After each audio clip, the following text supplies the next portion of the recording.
Good morning, everyone. Here's your moment of yes for Friday, October 16th. I think it's the 16th today. I've got some birds in the background being loud. All right, here's your moment of yes for today. I heard this great analogy. I was listening to a podcast yesterday, and this great analogy as far as thinking about how change happens over time, and especially during this pandemic, and how, I mean, 7 months and counting, it's completely disrupted how most of us live. And um, when you look at change and you look at how things have changed, how we have changed, how the world has changed during this time, there's definitely drastic things that have changed during this time.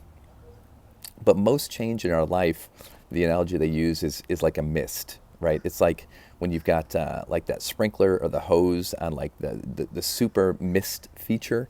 And if you're not careful, you can't even tell that you're getting wet because it's so light and it's so small.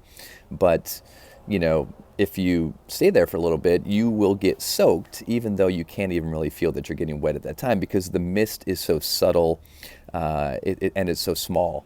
And I love that in thinking about sort of our own transformation, our own evolution, how we are we're constantly getting better, even if some of our anchor issues, some of our anchor beliefs, some of our anchor fears, it's why they're anchors, even if those don't tend to change too much, there's so much of our thought and our improvement that is happening all the time, but it happens like a mist. And so if we're not careful, we'll think, I'm not changing at all, I'm not getting better, the world's not getting any better, because we're not seeing these huge cataclysmic shifts.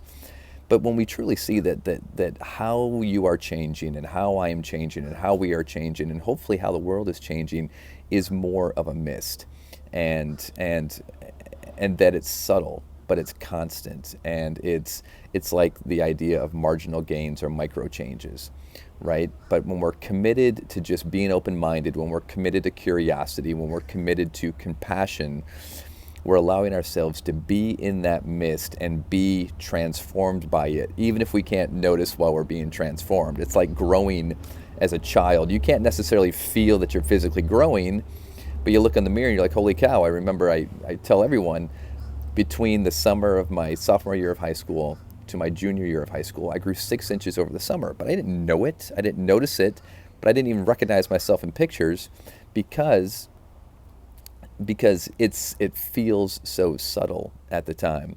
The last analogy I'll use is that Hollister and I have a bad faucet on our back porch, and so we would put a little pitcher underneath it to gather the water, and then we would water the plants with it and stick it back under so that we're not wasting water. And if you were to watch it, you'd be like, oh yeah, that's a pretty consistent drip, but it's not like water is just gushing or flowing. It's just kind of a consistent drip.